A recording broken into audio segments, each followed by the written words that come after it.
Veteran, my sister screamed in court. But when I placed a paper on the judge's desk, he said only, lock the doors. No one leaves this room. Dad turned away, Mom trembled, and my sister froze. She's just homeless. The moment I heard my own father's voice, cold and deliberate, planning my complete erasure, I knew this wasn't just about a house. This was war. I stepped out of that taxi, full uniform on, duffel bag in hand, and my heart.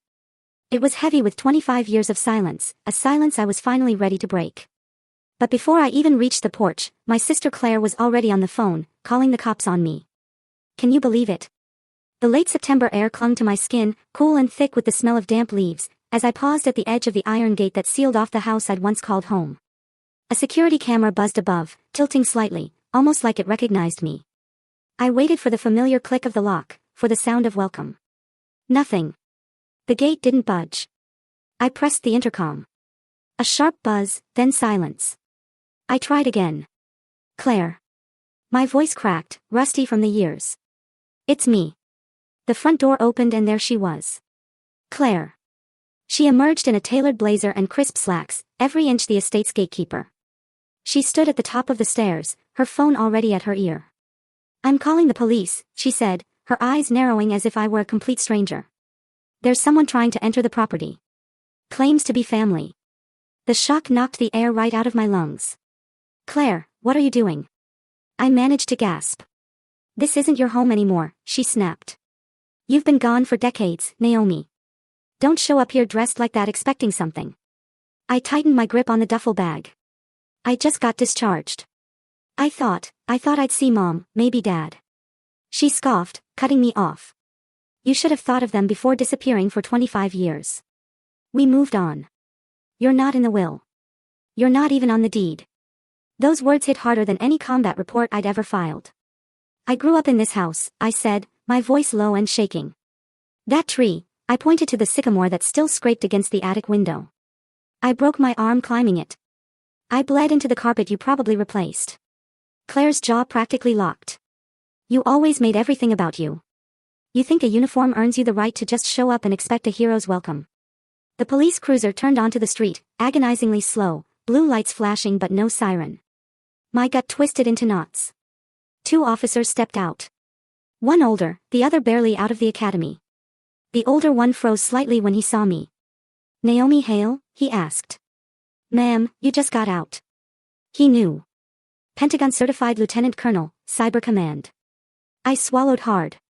This is my parents' house. The young officer glanced at Claire, who folded her arms triumphantly. This property belongs to Claire Bennett and Richard Hale. There's no legal record of Naomi Hale holding ownership or rights of residence. My mouth opened, then closed. Wait. Richard Hale. My father. I blinked hard. He's still here. Claire's face remained carved from stone. He moved in after selling the house we grew up in. This was Grandpa's. I renovated it. Legally. I don't care about legal, I whispered, the words catching in my throat. I care that it was home. The officer cleared his throat. Ma'am, unless you have identification proving this is your residence, we're going to have to ask you to leave the premises. My hands trembled as I fumbled for my discharge papers, but even I knew they didn't matter here. I took a step back, then another, until my boots met the edge of the sidewalk. I didn't cry when they took my medals.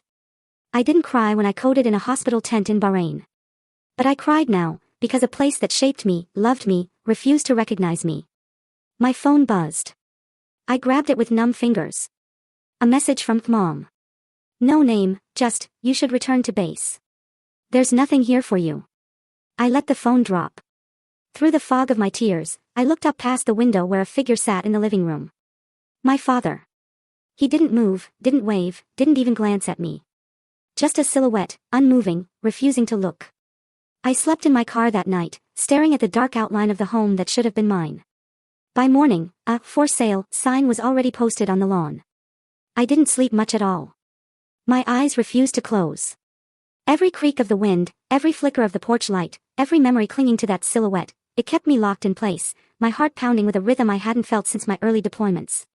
That was supposed to be my safe place, my inheritance, my anchor. Now it was a battleground. I pulled into a small cafe the next morning, blurry-eyed and bone-tired. Ruth Clean was already there, pressed slacks, dark blazer, a sharp contrast to my faded uniform and the exhaustion etched into my face. We hadn't seen each other since undergrad, but she looked at me like no time had passed. That alone almost made me cry. "I saw the listing this morning," she said without greeting, flipping her tablet toward me. There it was. My home. Listed under Raven Holdings LLC. I stared at the screen. Raven Holdings? She nodded grimly. And here's the kicker. 3 months ago, there was a property transfer recorded here. She passed over a printout. My name was on the seller line. Except that wasn't my signature. "That's forged," I said flatly, a cold pressure building behind my eyes. "I've never signed anything related to selling that house." I figured. Ruth pulled up another document. This one from a local notary, witnessed and stamped by a guy who was under review last year for falsifying DMV affidavits. "I'll subpoena him." I shook my head in disbelief. "So they sold their house and now they're laundering through mine." Her brows arched. "What?" I took a breath. 3 months ago they moved out of their house. Said it was time for a fresh start. They showed up here. Claire said it made more sense to consolidate family assets. My parents, Mom especially, made a big deal about how sentimental the old house was. But I didn't think they meant this house. Ruth nodded slowly.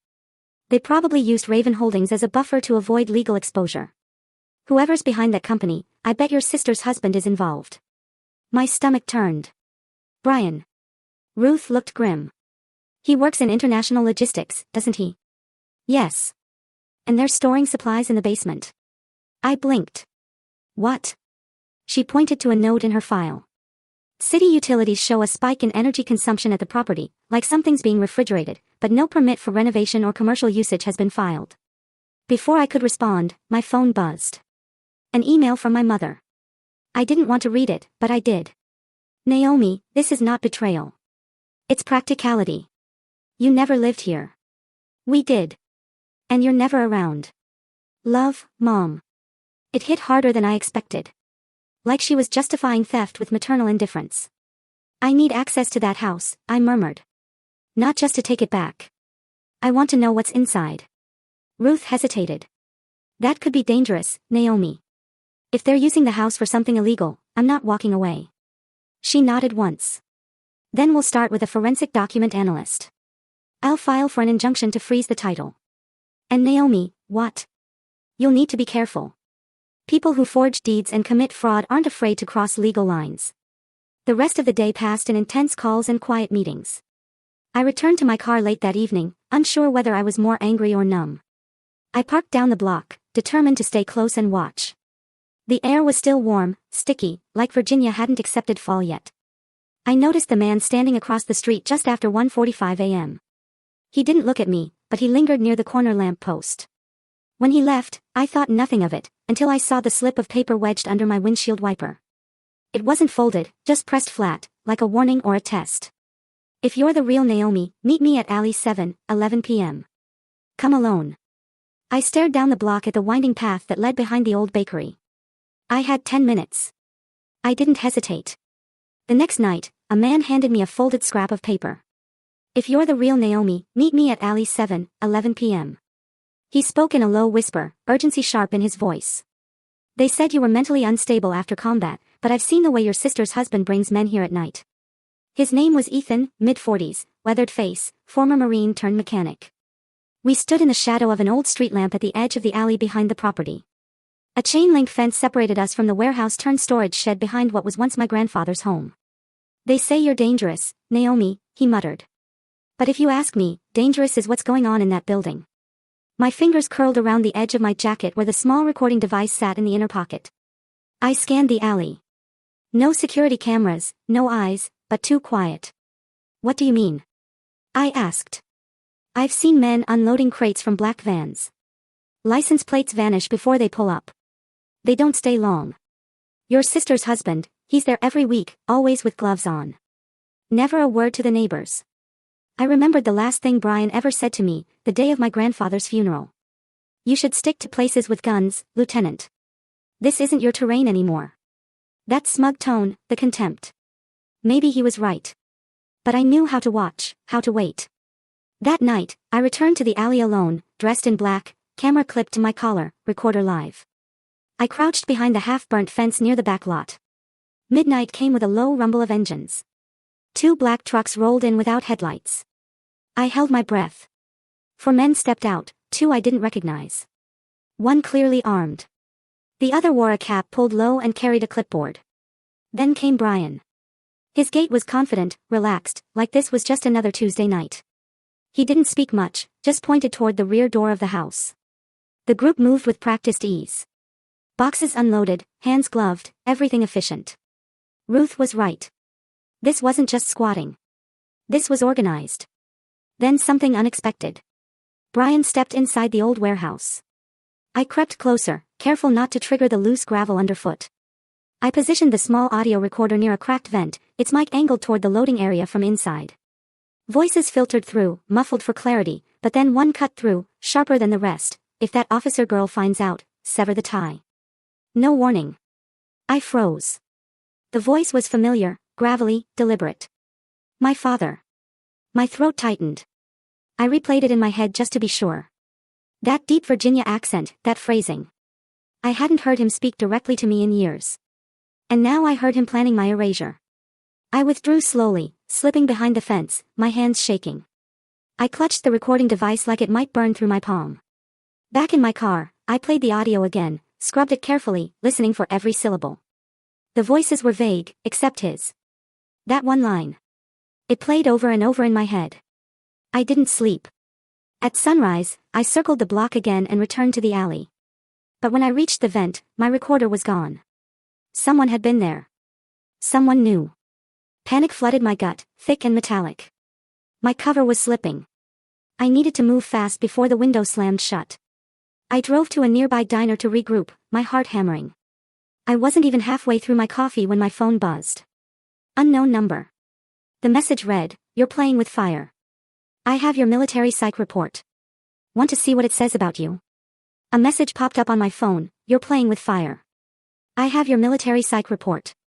My father met me in a parking lot. He didn't hug me. He didn't even look me in the eye. He just said, "You've changed, and not for the better." The wind picked up before he did.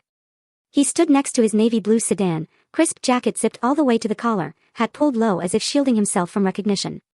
But it wasn't the rain he feared. It was me. I recognized the distance in his eyes, the stiffness in his posture.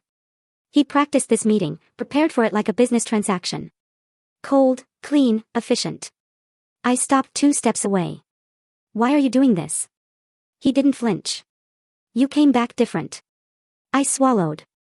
"I served this country for 25 years. And in those 25 years, you became someone I don't recognize." The sentence hit like a rifle shot. I had imagined this moment in 1,000 different ways, him saying he was proud, even quietly acknowledging the work I'd done. I had never imagined indifference. "I want the truth about the house," I said, my voice low but sharp. "You knew what Grandpa left me. You witnessed the signing." He shifted his weight. "That document was outdated. Circumstances changed. Enough to forge my name. Enough to hide it under a shell company." I stepped closer. "I have audio." That got him. His jaw tensed, eyes narrowing, but still he wouldn't look directly at me. "I heard your voice. You said if I found out, you'd cut the tie, dot." He finally turned. Toward me then, his eyes colder than I remembered. "I meant what I said. We've tried to protect the family name. Your return jeopardizes everything we've built. Your sister is part of a respected enterprise. You live in a car because you sold my home." He didn't answer. Just glanced toward the black SUV parked across the lot. "I'm not ashamed of what I've done," I said. "But you are of me. That's what this is really about."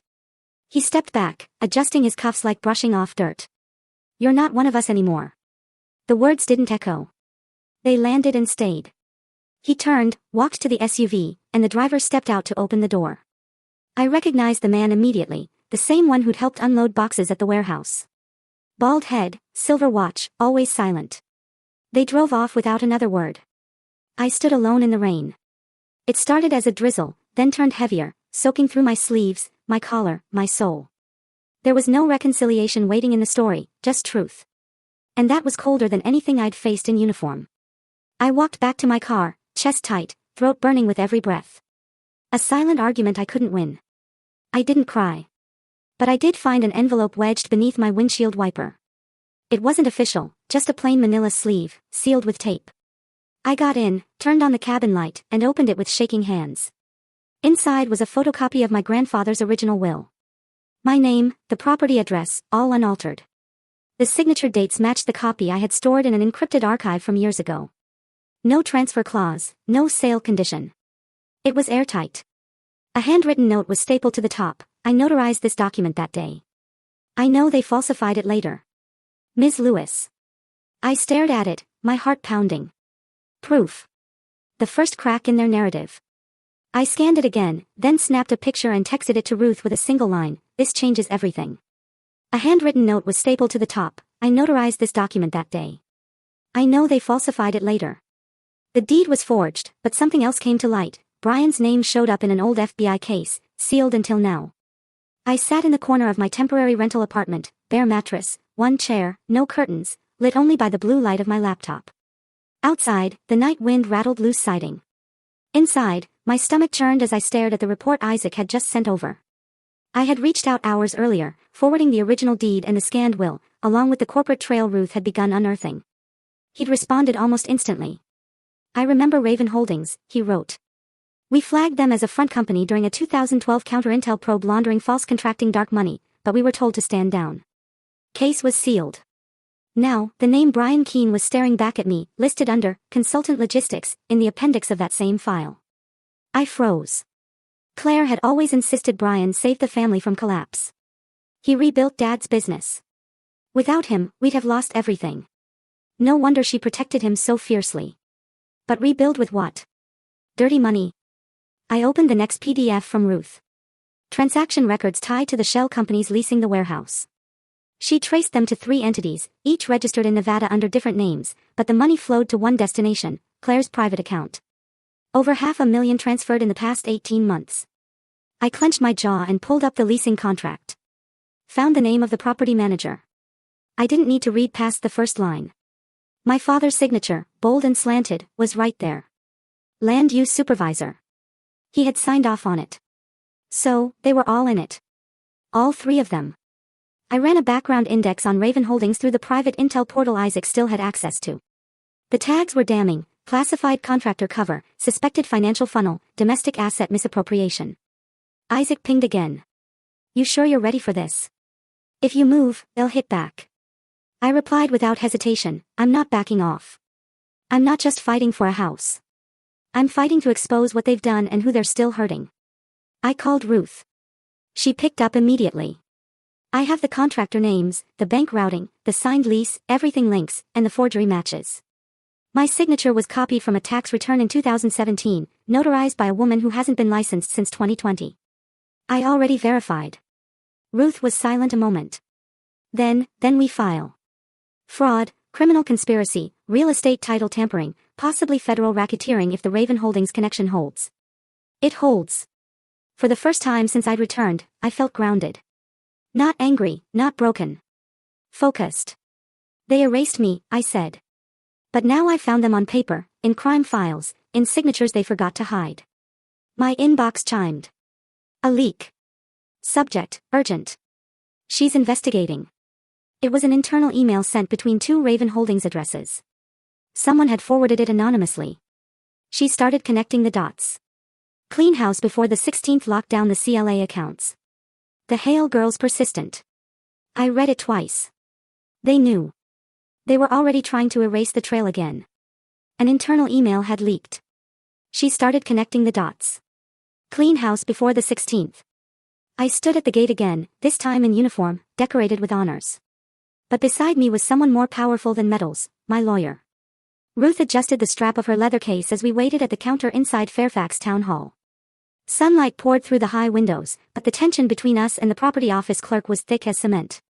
The clerk tapped her keyboard, eyes darting across the screen. "This deed is active," she said, almost too casually. Ruth didn't flinch. "That's precisely why we're here. We're filing a petition for immediate injunction on all transfers based on compelling evidence of forgery and fraud." I slid forward the folder Ruth had prepared, detailed analysis of the signature inconsistencies, the timeline of the false notary, and the suspicious account trails. At the top of the stack sat the verified original deed from my grandfather's will. The woman's eyes widened. She looked at Ruth, then at me. "Lieutenant Colonel Hale," I said softly. "Retired. I grew up in that house." By noon, we had a stamped confirmation. The land office had enacted a temporary hold on all transactions related to the property pending further investigation. It wasn't everything, but it was a start. A line in the sand. The drive to the house felt surreal. This time, we didn't park across the street or lurk in shadows. We pulled straight into the driveway. Claire's Lexus was already there. Brian's truck, too. Ruth adjusted her jacket, pulled out the official envelope with the injunction, and handed it to me. "Let's give it to her together." I rang the bell. Claire answered, her lips already curled into that polished, performative smile, until she saw my uniform. Then she saw Ruth. The color drained from her face. "We're here to serve you with a court injunction," Ruth said crisply, handing over the envelope. "Effective immediately, any transfer, lease, or modification of the property is suspended. You've been notified." Claire's hands trembled as she took the papers. "What is this? Some kind of joke?" she hissed. Brian appeared behind her, slow and deliberate. "You really want to go this route, Naomi?" he said, his voice like gravel soaked in oil. "You don't know who you're fighting." I met his gaze, calm, controlled. "I used to work internal investigations at the Pentagon," I said. "I've seen men like you. Watch them bluff, threaten, then fold." His eyes narrowed. For a flicker, just a breath, I saw it, fear. Not of me, maybe, but of something unraveling. Claire sputtered. "You can't do this. You're not even the rightful owner." Ruth cut in. "That's what we intend to prove in court." Brian stepped forward. "This is harassment. You're harassing my family." Ruth gave him a hard look. "And fraud is a felony." We turned and left. The slam of the door behind us was louder than I expected, like a final act in a play that had gone on too long. In the car, Ruth glanced over at me. "They'll hit back, Naomi. You ready?" Ruth looked at me. "They will strike back. Are you ready?" What they didn't know was I had access to tools they couldn't imagine, digital forensics, chain of custody metadata, and a few friends who owed me favors. The soft hum of my laptop filled the silent apartment as I leaned over a second monitor, my eyes tracing digital breadcrumbs left behind by people who thought they were smarter than the system. The glow of the screen lit the stacks of documents on my kitchen counter, overlapping in an organized chaos only I could decipher. It was nearing midnight. I hadn't slept properly in days, but sleep didn't matter. Not when I was this close. I clicked into the secure Zoom room. Isaac appeared first, tired eyes, Marine Corps cap still on despite the hour. Then Kayla popped in. She'd always preferred anonymity, a blurred background, and her voice modulated just enough to avoid AI tracing. "I got your packet," Kayla said without preamble. "Encrypted well, but let's see what the liars left behind." I uploaded a zip file of PDF screenshots and one particularly shady wire transfer receipt. Kayla whistled. "Someone's been busy laundering money." "Follow the IP," I said. "That's all I need." She started parsing headers, running scripts, fingers tapping like a symphony of exposure. Meanwhile, Isaac leaned closer to the camera. "I ran that company name you sent, Meritech Solutions. You're not going to like this." He uploaded a redacted report from a Defense Department internal archive. Back in 2016, Meritech bid on a supply contract, camo gear and radio parts. They submitted forged compliance reports. Case sealed when someone upstairs pulled strings. "Let me guess," I said flatly. "No conviction, no penalty." "Correct.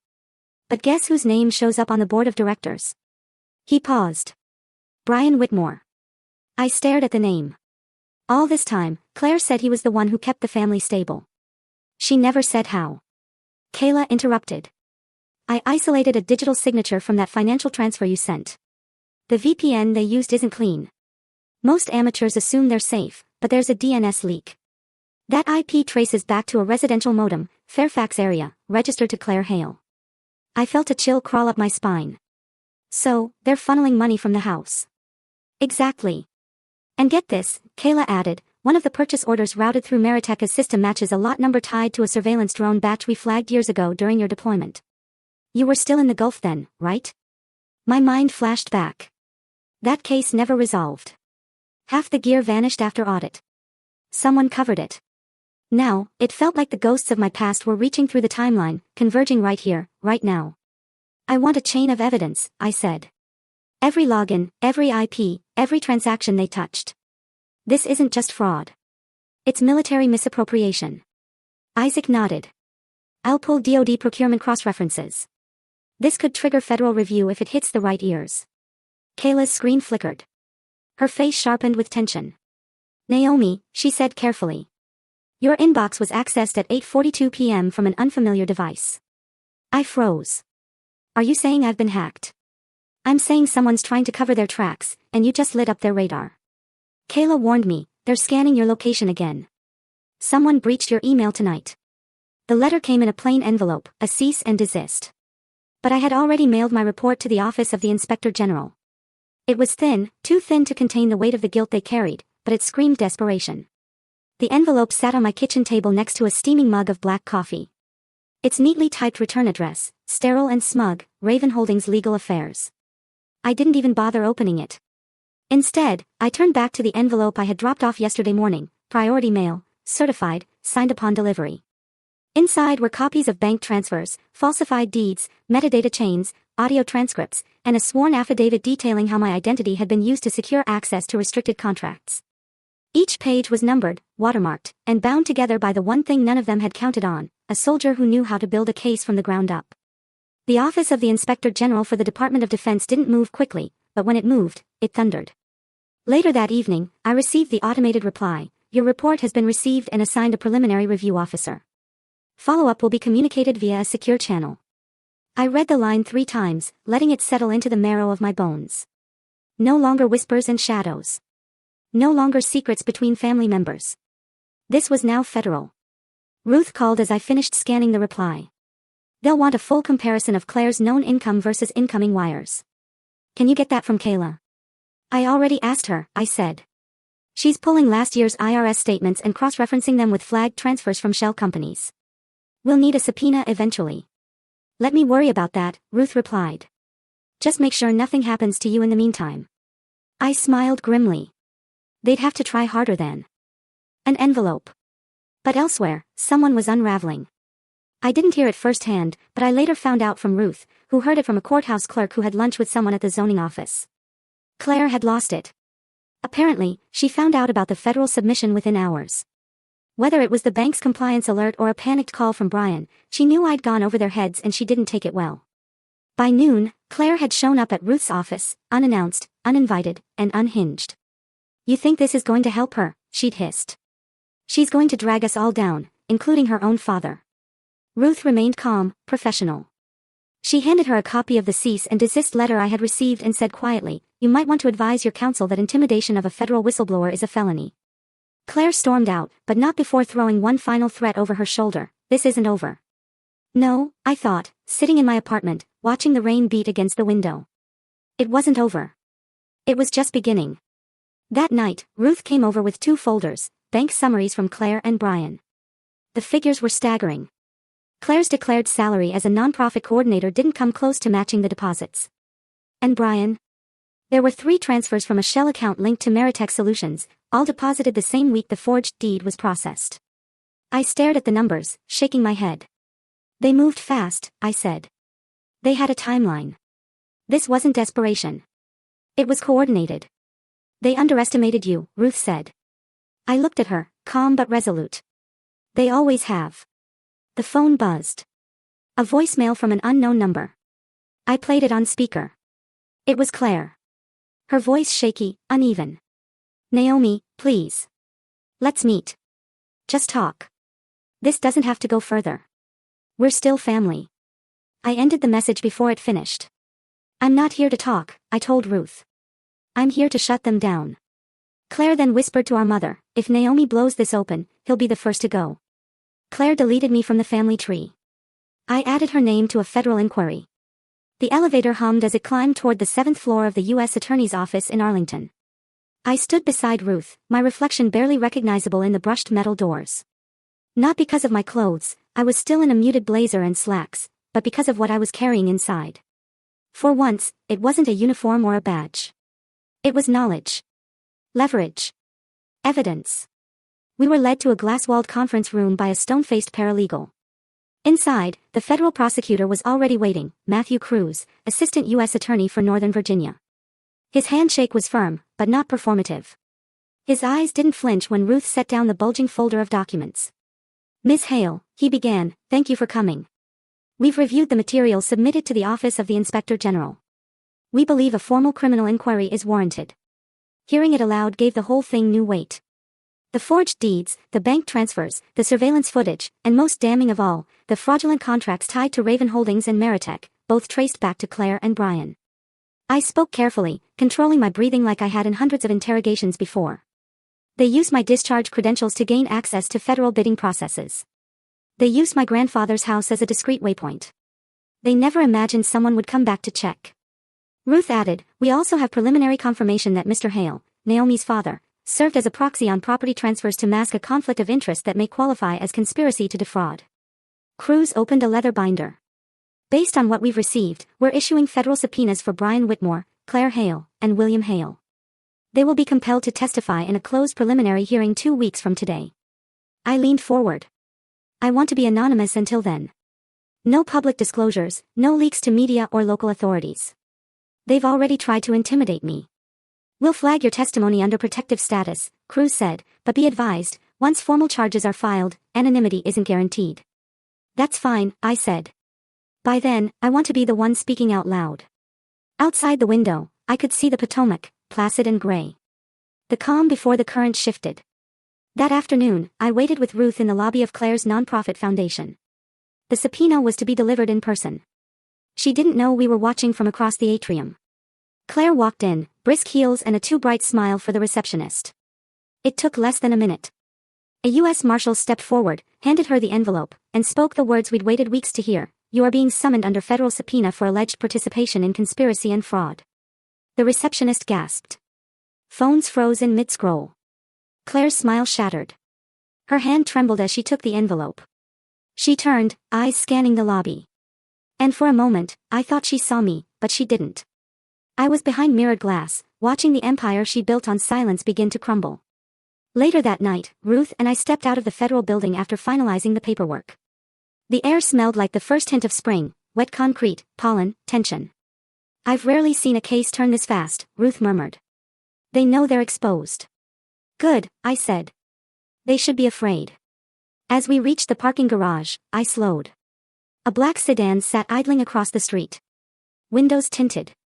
Engine running. No license plate visible from this angle. Just long enough to be watching. Just long enough to make sure I noticed. Naomi stepped out of the courthouse. Someone was watching from a black car across the street. The walls they stole from me are now silent witnesses in court. And the woman they called unstable. She's the one testifying. The courtroom was too cold. White lights overhead, pale walls, steel benches that hummed when I shifted. I stood behind the witness table, right hand raised, the oath catching in my throat like sandpaper. I didn't shake, but I remembered the day my grandfather handed me the keys to the house. The day I came home to find my name erased.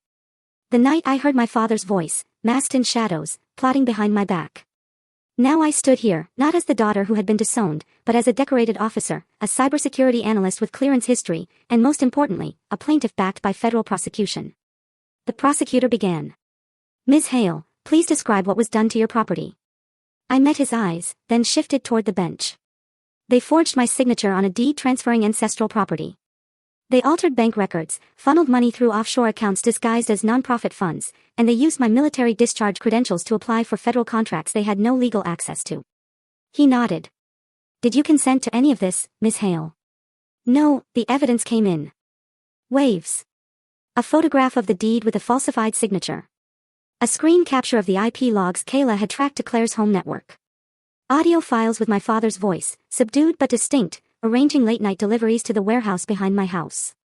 And then came the financial documents, bank transfers from Raven Holdings to shell corporations in Claire's name. Another to Brian's Meritech Solutions. Amounts too large for helping the family. Claire sat stone still, face pale beneath her mascara. Brian leaned forward, jaw clenched, whispering urgently to his lawyer. My father didn't even blink. The defense tried.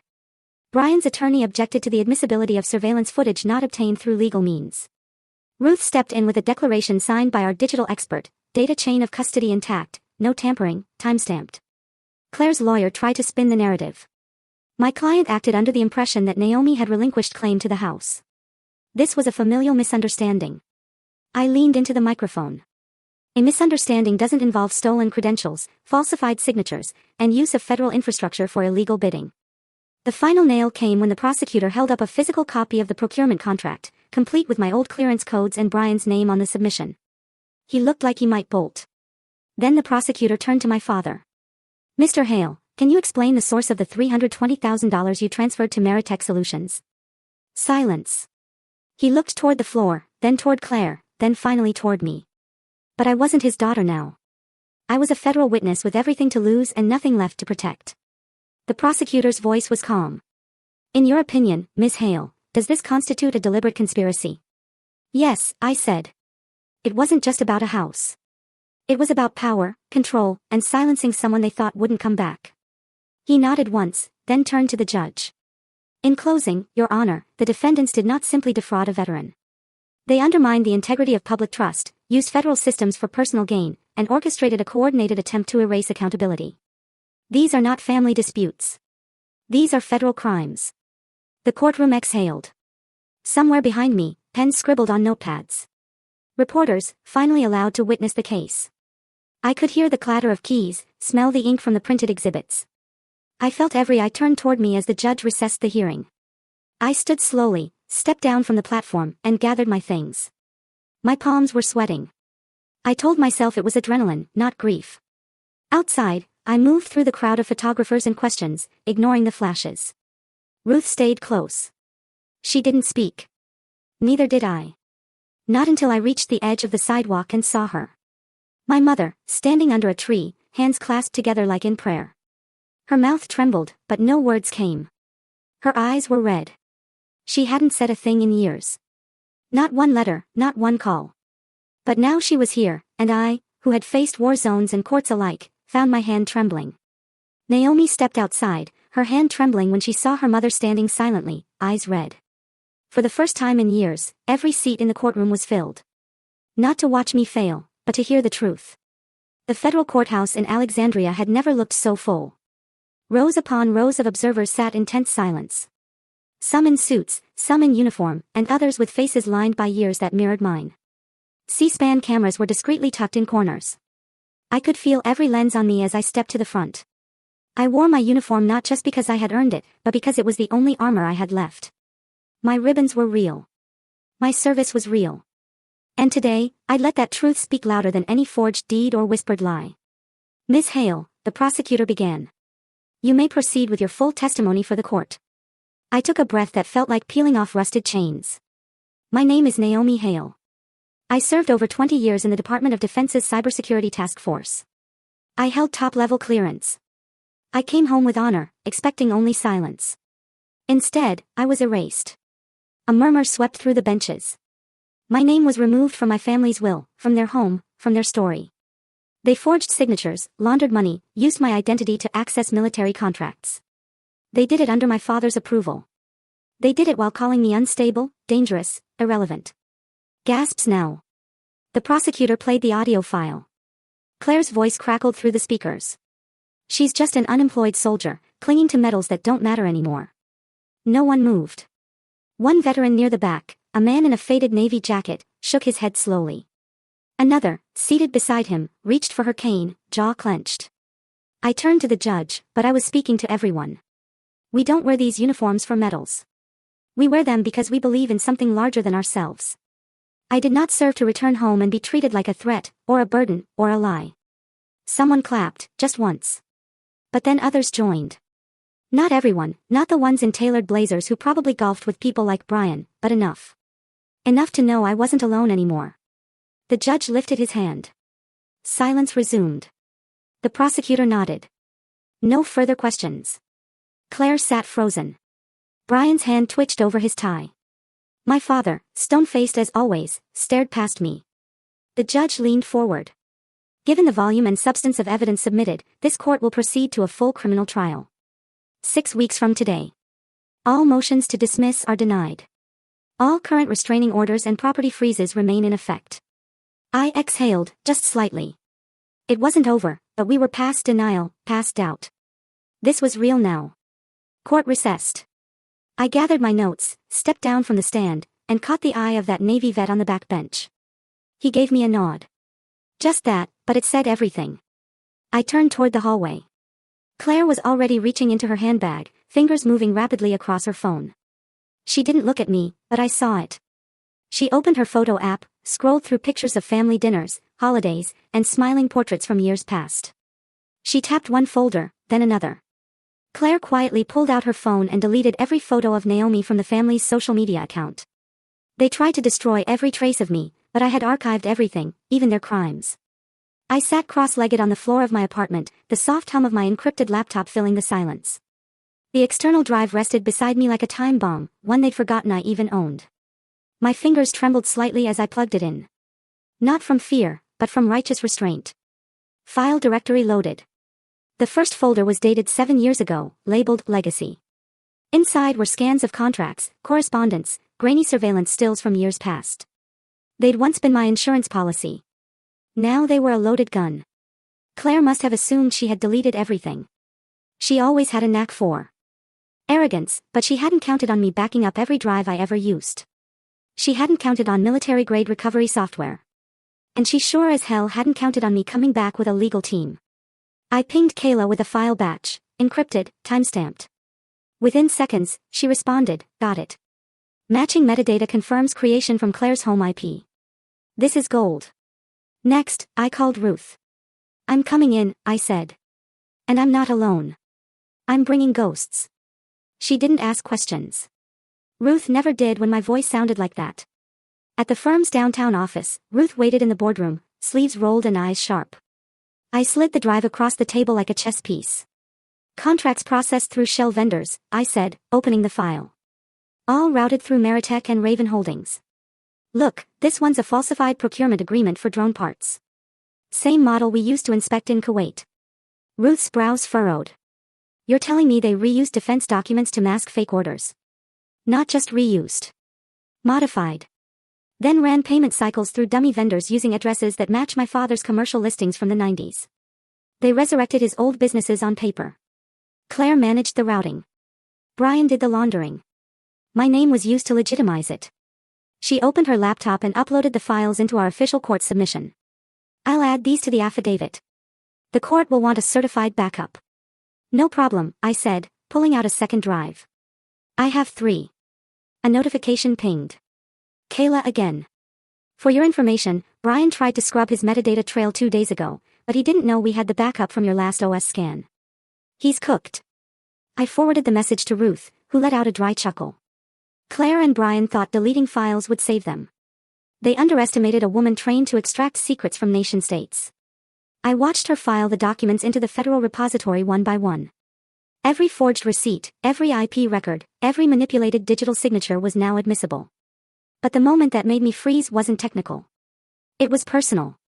One folder, deep inside the archive, untouched, titled Hail Family Originals. My heart skipped. I clicked. Among receipts and email logs, a video loaded, grainy but clear. It was my grandfather in his study the day he signed the original will. His voice, unshaken, this house goes to Naomi. She's the one who never left. Not in spirit. I trust her to keep it safe. The document was visible on the desk, unaltered, signed, dated. The same one I had shown Ruth weeks ago, but now with recorded confirmation. We both stared at the screen. That's your hammer, Ruth whispered. I nodded. Time to swing. Just then, my phone buzzed. An anonymous number. I almost ignored it. Then I saw the subject line, internal email. Forwarded copy. I opened it. From undisclosed@ravenk.net to, redacted, subject, urgent message. If Naomi opens her mouth, we don't just lose assets, we lose our freedom. We need to move fast before the hearing date changes. I passed the phone to Ruth. They're panicking, she said, reading. Let them, I replied. Her phone buzzed next. She answered and listened in silence, eyes narrowing. Understood. We'll prepare accordingly. She hung up, looked me dead in the eyes. That was the federal prosecutor's office. Based on this new evidence and risk of flight, they're pushing the trial forward. I leaned back in the chair, adrenaline humming through my limbs. It was happening. The timeline was collapsing in our favor. The cliff edge we'd been dancing along had just shifted beneath their feet. And this time, I wasn't the one about to fall. They had their secrets, their manipulation, and each other. But I had something more dangerous, the truth under oath. Brian Hale walked out of the Raven Holdings headquarters for the last time under a swarm of flashing cameras. The press release had gone out just minutes before. Due to pending federal investigation, Brian Hale has been placed on indefinite leave pending internal review. The company had cut him loose the second the indictment list leaked to media contacts. No one wanted their name tied to federal conspiracy. At the same time, Claire Hale was across town in a lawyer's office that smelled like old mahogany and desperation. She was alone. Her posture wasn't sharp anymore. Her voice cracked as she tried to frame her statement. I was manipulated by my husband and father, she told the assistant district attorney. I didn't know the details. I was following family orders. It was a gamble, and a cheap one. But desperation makes people throw each other under the bus faster than the ink dries on a subpoena. Back at Ruth's office, I watched footage unfold on the news. Brian's stoic face surrounded by bodyguards. Claire ducking under her coat at the courthouse steps. But the one that made me pause was the image of my father. He was standing inside what used to be the family home, his hands trembling as he shouted into a phone. The video, taken by a local reporter, captured him slamming his fist against a glass coffee table, shattering it into jagged pieces. The clip played over and over. Family patriarch loses composure amid scandal, the Chiron read. Public narratives turning, Ruth said, not looking up from her stack of documents. I know, I murmured. They're unraveling faster than I expected. My phone buzzed. A courier message. I opened the envelope and found a handwritten letter. The stationery was delicate, slightly yellowed at the edges. The handwriting was careful and old-fashioned. Naomi, I've watched from the sidelines far too long. Your mother and I were close once. I knew about the house. I knew your name was on the will. I also knew she let them change it. I'm sorry I didn't speak up sooner. Margaret Lewis. Margaret had been a friend of my mother's, one of those women who hosted brunches, who always asked how I was doing but never really listened. And yet now here she was, reaching across years of silence to say, I knew, and I stayed quiet, and I regret it. I folded the letter slowly. Truth has a strange way of surfacing, I said, placing it beside the growing pile of evidence. That evening, the federal courthouse held another closed session. This time, the judge was ready. The court finds sufficient cause to freeze the financial assets of Claire Hale, Brian Hale, and Edward Hale, she announced. Effective immediately, these accounts will be placed under investigative seal and subject to audit. The moment was sterile, procedural, and devastating. Everything they had built by fraud was now under scrutiny. Their liquidity evaporated in minutes. Homes, cars, stocks, college funds, gone. The empire built on my silence was collapsing, brick by forged brick. I stood outside the courthouse steps as the wind picked up. The sky was bruised with the color of approaching night. Reporters crowded near the gates. Some called my name, but I ignored them. Then my phone rang. It was a number I hadn't seen in years. Naomi. The voice shaky, unsure, familiar. My mother. She said nothing else, just my name. And in that brief silence, I could hear everything she didn't say. Regret. Fear. Maybe even guilt. I held the phone to my ear and didn't speak. Let her sit in it. Let her feel, for the first time, what it was like to be alone on the other end. Naomi received a phone call from her mother. He begged me outside the courtroom. Please, Naomi, don't ruin us. I looked him in the eyes and said, you did that on your own. It was late afternoon, the light stretching long shadows across the courthouse steps. I'd just finished reviewing the final briefing with Ruth when I saw him standing near the marble column by the hallway. Not in a suit, but in his old wool coat. His tie was crooked. His face was pale. He looked smaller than I remembered. I didn't slow my steps until I was nearly past him, but then he spoke, low and hoarse. Naomi. I turned. Mr. Hale, I said flatly. His face crumpled at the title. Don't do that. I'm your father. You lost the right to that word the day you erased me from everything, I said. He stepped closer. I didn't know it would go this far. You didn't care, I corrected. That's what you mean. I made mistakes, he said, hands open, pleading. We were trying to protect the family. By forging documents. Stealing my house. Laundering money through a company that used my clearance. That's protection. He looked away, jaw tight. I was scared. No, you were proud, I said. You couldn't stand that your daughter came back in uniform instead of a dress, holding medals instead of wedding invitations. His eyes flickered. That's not fair. No, I said quietly. What wasn't fair was you not coming to my retirement ceremony. Remember that? When I called and invited you. He stayed silent. You said, and I quote, that's not something to brag about. It's just a job. 25 years of service, and you reduced it to nothing. He swallowed hard. Claire was going through a rough time then. Claire was always going through something, I said, bitterness creeping in. And you always had time for her, for Brian, but never for me. He didn't argue. Instead, he lowered his voice. You've already humiliated us. The indictments, the hearings, the news coverage. Please, Naomi, don't let it go further. I laughed, short and sharp. You think this is about humiliation? It'll destroy our name, he whispered. Our name. I echoed. You erased my name from the will, from the family records, from everything. I panicked, he said.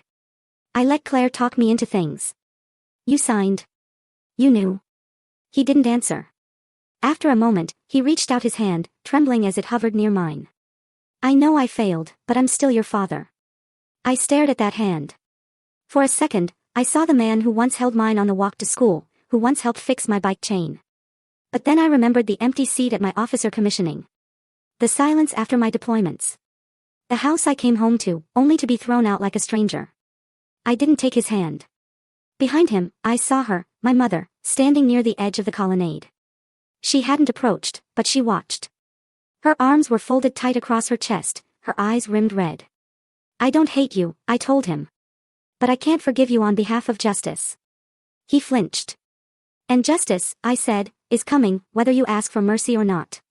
He turned away then, shoulders hunched. I walked past him without looking back. As I reached the bottom of the steps, I felt someone beside me. My mother. She didn't meet my eyes, but her voice broke the silence. If I had made different choices, maybe you wouldn't hurt this much. I looked at her for a long second, then kept walking. My mother stepped closer and whispered, if I had chosen differently, maybe you wouldn't hurt this much. They took everything, but I walked out that courtroom with my name, my honor, and justice on my side. The courtroom was quieter than I expected. For all the weeks of hearings, motions, and cross-examinations, today felt still, final. There was no shouting, no dramatics, just the gavel, the judge's even tone, and the weight of consequences being carved into history. I sat beside Ruth, our shoulders barely touching. Across the aisle were Claire, Brian, and my father, lined up in a row like defendants in a photo I never imagined I'd see. Claire's face was pale, jaw locked. Brian's eyes flicked around nervously. My father looked old, not from age, but from erosion. The slow crumbling of arrogance under truth. The judge's voice echoed, Claire Hale, 6 years in federal custody. Brian Whitmore, 8 years. Edward Hale, 10 years, with no parole. A sharp intake of breath rippled through the courtroom. Then silence again. No cheers, no applause. I didn't smile. I just nodded once to Ruth, who closed her folder and placed a hand gently over mine. It wasn't victory, I felt. It was completion. Outside, the press swarmed, but the first people I saw were the veterans, men and women in faded uniforms, some leaning on canes or wheelchairs, others with ribbons pinned proudly to worn jackets. One of them, a man with a prosthetic leg and soft, steady eyes, stepped forward and extended his hand. Colonel Hale, he said. I shook it. We're not forgotten, I told him. He nodded. Not while people like you are still standing. Flashes from the cameras lit up my peripheral vision. A reporter shouted, do you hate them now? After all this?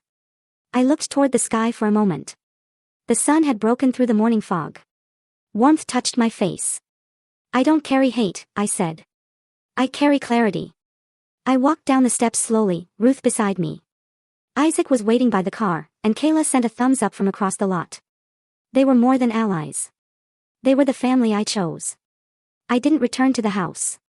I didn't need it anymore. What I wanted was never brick and wood. It was the right to belong to my own story. Weeks later, I stood inside the Defense Service Library, staring at the wall of dedication. It was made of dark granite, etched with names of those who had contributed to national security in extraordinary ways. I had walked past it once as a young cadet, whispering promises under my breath. Back then, it felt like a monument for others, untouchable. But now, there it was. Colonel Naomi Hale, Cyber Command, OIA, 2000 to 2025. Valor, service, integrity. No family portrait ever meant as much. No inheritance ever compared. As I stood there, my reflection blurry in the polished stone, I felt tears sting my eyes, but I didn't cry. I stood tall. In the Defense Service Library, my name was etched onto the wall of dedication. I stood before it, eyes misted, but calm. They stripped her of her name, her home, and her dignity, believing no one would ever believe a so-called broken soldier. But in the end, it was their lies that unraveled under oath, and her truth that stood unshaken. Justice doesn't arrive in noise or vengeance. It arrives in the quiet courage of someone who refuses to stay erased. When injustice is met with unwavering courage, the final verdict can echo through a lifetime.